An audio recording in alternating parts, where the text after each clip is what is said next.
Hi, I'm Dini. Welcome to my channel. Hai smart people, bertemu lagi dengan saya Dini dan Pak Aris Mukadi. Kali ini ada yang membedakan. Bukan hanya studionya yang beda, tapi coba dilihat ke mejanya.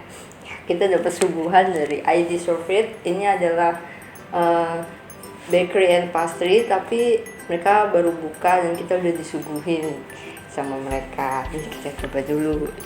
Mbak makan. Boleh. Jadi,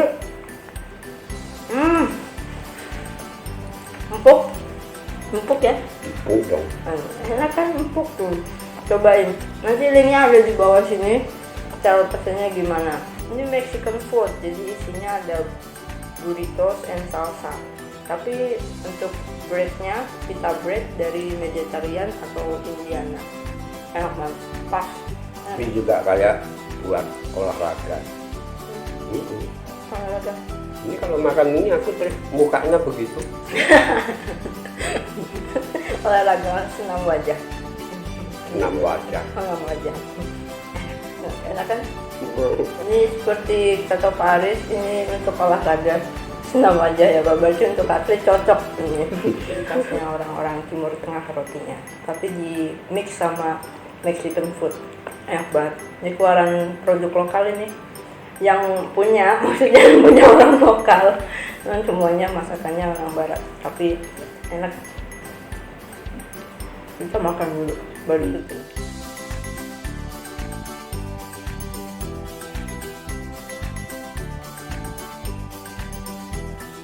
Oke, kita lanjut lagi.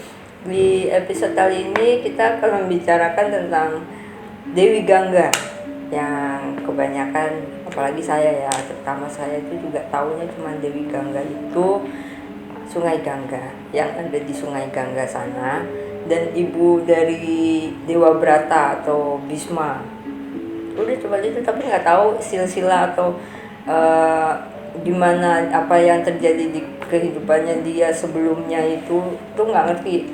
Nah, kita akan mengulas di sini gitu Pak. Dewi Gangga. Ya, Bukan Dewi Gangga. Dewi Gangga itu ada beberapa beberapa versi ya. Ada yang dikatakan bahwa Dewi Gangga itu putra Haruno. Haruno itu dewa air kan. Nah, itu yang jelas pakai itu aja yang sering dia pakai kan. Karena namanya juga Gangga, seperti Bengawan Gangga. Juga dia Gangga adalah air. Dia lebih baik kalau dikatakan bahwa itu putranya Haruno. Nah, tentang kisahnya ya lumayan lah, nggak panjang tapi ya panjang juga lah kalau kalau dibuat pagelaran wayang Purwo atau wayang kulit atau wayang wong. Kita mulai saja ceritanya itu pada suatu zaman dahulu kala gitu ya. Ada seorang raja dari negara Iksakupuro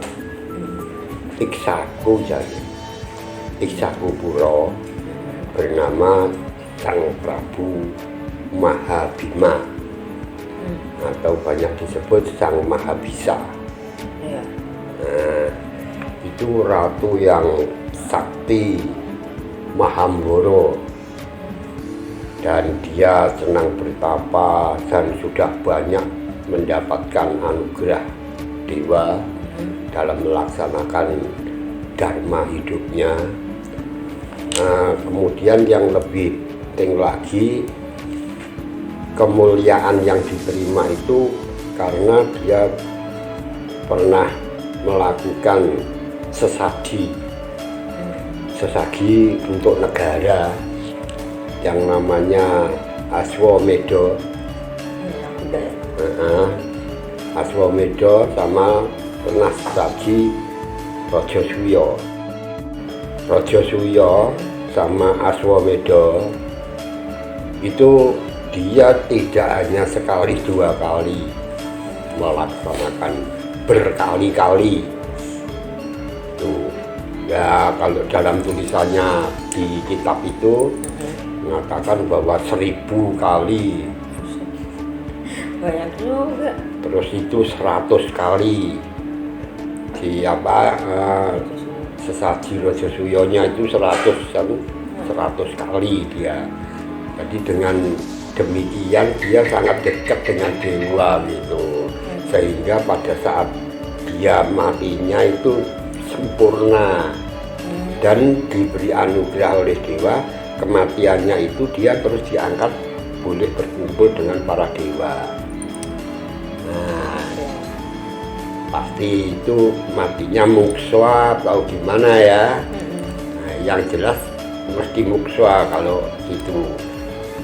Nah, kemudian sudah berada di Kahyangan ini.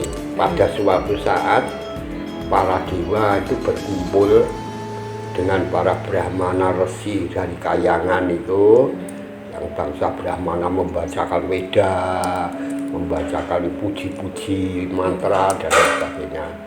Jadi yang sudah Brahmana, sudah setengah dewa gitu, kumpul di situ. Berkumpulnya para dewa bersama para Brahmana resi yang sudah suci, termasuk Prabu Mahabisa, termasuk itu untuk menghadap kepada Sang Hyang Brahma dan menunjukkan baktinya, juga menunggu perintah Sang Hyang Brahma apa yang akan diperintahkan. Nah, pada waktu itu sudah kumpul semua, biasa para bidadari termasuk Dewi Gangga itu juga menghadap. Tapi berada di belakang Brahma. Tuh, pada waktu bidadari datang, Brahma datang. Itu bersamaan dengan adanya angin ribut gitu. Bentar, nggak tahu itu angin buatan dewa itu sendiri atau memang keadaannya sedang begitu. Angin yang kencang itu sehingga menerpa si Dewi Gangga, sehingga lepas pakaian Dewi Gangga. Nah, Dewi Gangga kan malu. Begitu malu, ini para dewa semua pada nunduk,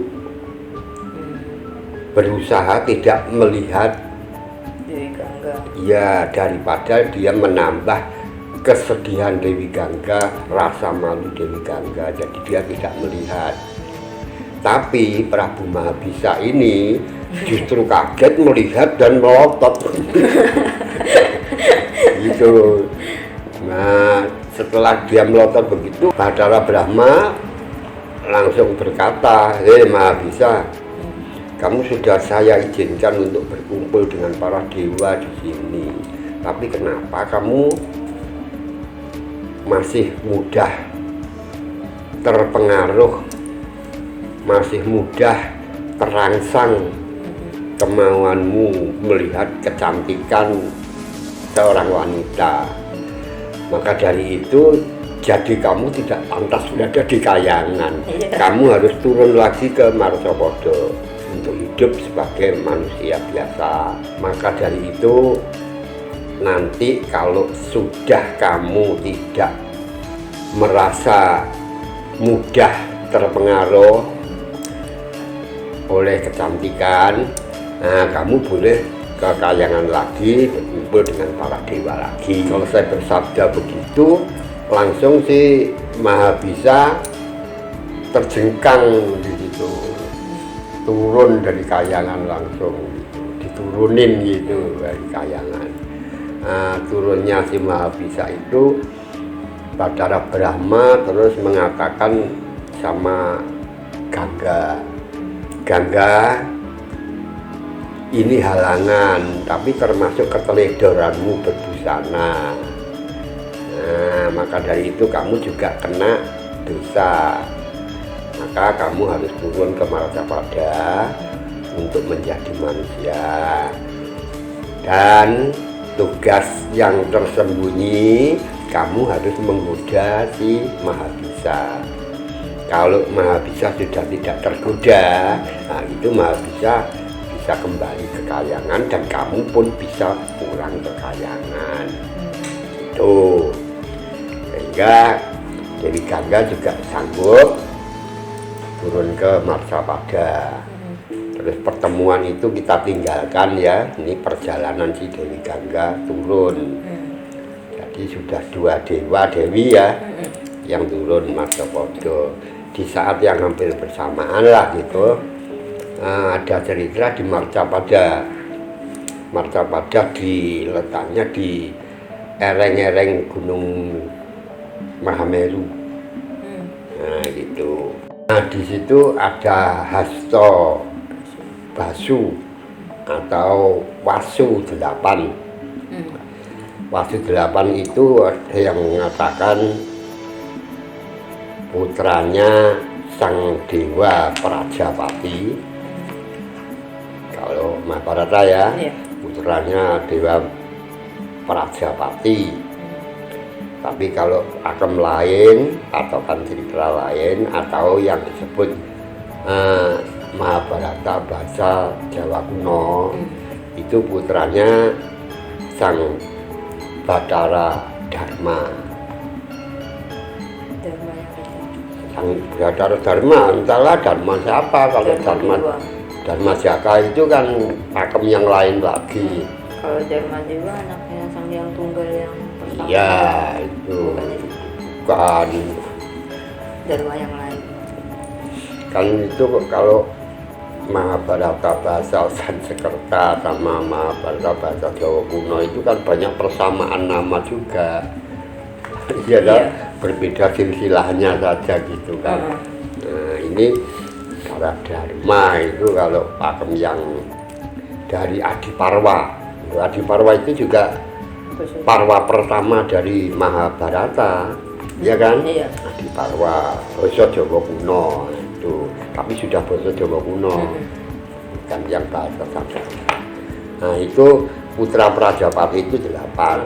Itu terkenal atau tersebut Dewa Sakti sebagai panglima perang kayangan. 8 itu. Nah, kemudian dia itu turun ke Marsapada ya, bersama-sama dengan istrinya masing-masing, permaisurinya masing-masing. Nah itu dalam rangka melihat, menikmati keindahan alam. Ya, Wisata. Ya dalam leledang itu gitu ya, kalau Jawanya bilang leledang gitu. Nah, berkelana gitu, tapi ini bersama keluarga sama istrinya lewat di suatu tempat di pinggiran Mahameru itu. Nah di situ tempatnya sangat indah, hutan sangat indah, gunungnya dilihat juga indah gitu. Memang situ tempat para dewa atau para suci pada berkumpul untuk menikmati indahnya alam, untuk menyatu dengan alam gitu. Dan kebetulan di situ itu adalah tempatnya seorang resi kadewatan yang bernama Resi Wasisto. Nah, Resi Wasisto itu putranya sang Resi Kasyapa, Kasopo gitu. Resi Kasopo itu kalau Mahabharata itu kebanyakan nama resinya itu jadi resi suci itu Kasopo bangsa itu, yaitu termasuk ayahnya Garuda, bangsa itu jadi masih ini paling tinggi dewanya adalah Brahma ya. Iya. Padahal kalau Mahabharata itu kesukaan atau buku kesenangan atau buku dari penganut Hindu Siwa. Nah kalau Ramayana itu kan Hindu Wisnu. Maka dari itu ini tempat itu sangat elok sekali. Tapi para Wasu Wolu ini pada saat di situ senang sekali hatinya, terus melihat di situ ada padepokan, ya padepokannya si Wasisto itu, tapi mereka melihat adanya sapi Andini, lembu Andini. Nah, lembu Andini itu kalau di situ diceritakan putra raja ya, berwujud lembu, dinamakan lembu Andini, menjadi titian Sang Hyang. Wah, kemudian dipinjamkan kepada Wasisto. Nah, gitu. Karena Wasisto ini sering mengadakan, mempersiapkan sesaji besar, sesaji kayangan atau sesaji negara mana gitu. Nah, untuk mencukupi isinya sesaji itu menggunakan si sapi itu, lembu Andini itu. Ini para Wasu ini melihat itu, istrinya Wasu. Sudah tak kasih tahu namanya Wasunya belum ya. Nah, kasih dulu tahu dulu. Wasu 8 itu yang disebut Hasto Basu itu satu Doro, Bathara Dara atau Sang Hyang Dara, kemudian Druwa, kemudian Somo atau Candrama ya. Ya Candra lah gitu gampangannya. Itu terus Sang Aha ya, Aha. Soalnya tak jawake untuk Aha, itu kan enggak enak. Aha itu. Kemudian ada Sang Hyang Anolo atau Sang Hyang Agni. Nah, itu kemudian ada Sang Hyang Anilo. Itu Dewa Swasana. Itu bukan Anilo anaknya Naruto itu. Oh, kan kerah. Beda lagi. Bukan. Jauh sebelum itu. Kemudian ada lagi tinggal 2 ya. Pratioso, Sang Hyang Pratioso. Kemudian ada lagi terakhir yang bungsu ya, itu namanya Sang Hyang Praboso atau Diahu. Sang Praboso itu 8 itu. Nah ini 8 itu si istrinya Praboso ini melihat sapi itu.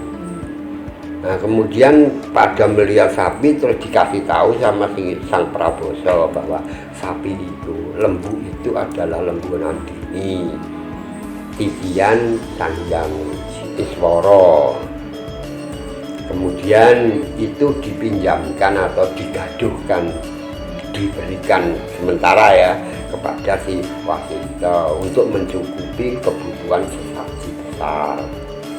Kelebihannya sapi itu satu bisa menciptakan makanan, bermacam-macam makanan sebanyak apapun, kemudian bisa menciptakan minuman ya, minuman anggur dan lain sebagainya, itu bisa dia menciptakan sampai bermacam-macam warna dan beberapa banyak itu.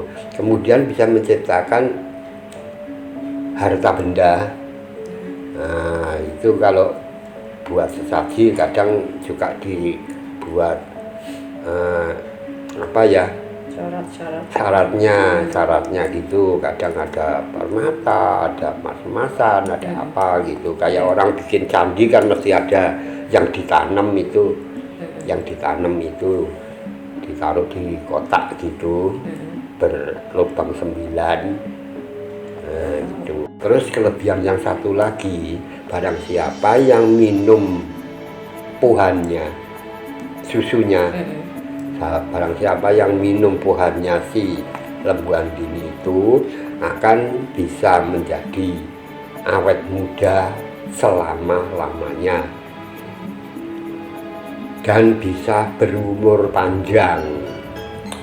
Nah, kemudian pada bidadari istrinya, permaisurinya Dewa 8 itu pada mengagumi. Nah, istrinya atau permaisurinya si Praboso itu mengatakan, Kakang Pukulun, sebenarnya saya ini punya sahabat Sinorowedi itu ya, sahabat yang seakan menjadi saudara, itu di Marsowodo, namanya Jiwati. Nah itu sahabat yang paling baik, soalnya hatinya suci, jujur, setia ya. Nah itu saya ingin memiliki sapi Nandini itu, akan kita berikan kepada Jiwati itu agar dia bisa tetap awet muda dan umur panjang. Perlunya persahabatanku biar lama. Nah ini sudah tahu kalau yang namanya bukan miliknya ini diminta, ini namanya sudah pencurian toh. Nah, tapi bagaimana lagi, ini istrinya yang minta dan istri yang lain juga ingin membuktikan gitu. Yang jauh mempengaruhi saudara-saudaranya untuk mencuri. Ya mengambil nggak ada sih si resinya, nggak ada di tempat. Makanya dia tetap mengambil ya, walaupun dia tadinya nunggu resi udah nggak sabar gitu kan. Akhirnya mau 8-8-nya itu mengambil lembu ini. Nah lembunya dibawa sama 8 wasu itu menjauh dari pertapaan. Pada saat itu hampir bersamaan datangnya Wasisto, Resi Wasisto. Si Wasisto mencari lembunya nggak ada, dia samadhi ya untuk melihat di mana lembunya. Kemudian di dalam samadhinya itu kelihatan lembunya itu baru dilarak-larak, ditarik-tarik sama Wasi 8 itu. Kemudian dari kejauhan gitu, loh ini kok malah dewa-dewa pada mencuri begitu. Marah si Wasisto, terus dia disumpahi atau disop gitu ya. Ya kamu sudah berdosa, kamu harus bertanggung jawab, kamu mesti menebus dosamu untuk hidup di Marcopodo, harus turun ke Marcopodo. Nah ini yang gandeng ini terasa kan, yang dewa juga, jadi terasa, terus dipulangkan lagi sapinya. Dia minta ampun, minta ampun. Nah, aku nggak bisa mengampuni, soalnya aku katakan begitu itu aku dapat bisikan dari Sang Hyang Brahma untuk memberi hukuman, kamu harus turun ke Marcopodo gitu. Ya udah nggak bisa apa-apa, pamit berangkat. Nah dalam berangkat ini kebingungan, kalau dia bingung, susah, sedih gitu kan. 8 wasu ini ceritanya ya sudah membawa pulang permaisurinya masing-masing loh. Sudah ganti saat, ganti waktu gitu. Dia masih limbung, tapi masih gimana caranya turun ke Marcopodo, dapat hukuman seperti ini. Datangnya si Dewi Gangga yang juga mau turun ke Marcopodo, ketemu. Nah, ketemu terus berkenalan lah kayaknya gitu. Karena kan dewa kan banyak juga. Ya ada yang kenal, ada yang enggak kan tadi gitu. Nah, ketemu Pukulun, ini siapa saja, saya adalah ini sampai 8 wasu. Kok kelihatannya murung sekali dan sedih sekali. Kenapa kira-kira, kalau boleh tahu gitu kan dia? Saya ini kena sumpah atau disot oleh Sang Resi Wasisto. Sebabnya diceritakan, kami sedang berkelana di tempat Resi Wasisto, kebetulan melihat lembu Andini.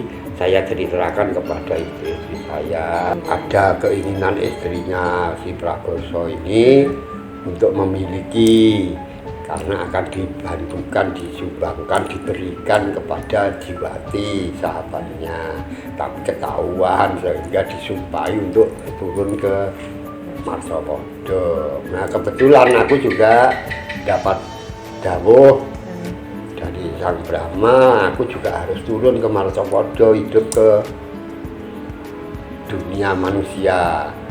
Tuh. Nah, kalau gitu kebetulan bersama saja. Nah, lebih kebetulan atau lebih baik lagi kalau nanti aku minta tolong pada Sang Dewi, bisa enggak? Apa? Gitu kan? Kalau selama aku ada di Marcapada, kalau bisa aku bersama dengan Sang Dewi, aku menjadi putranya Sang Dewi.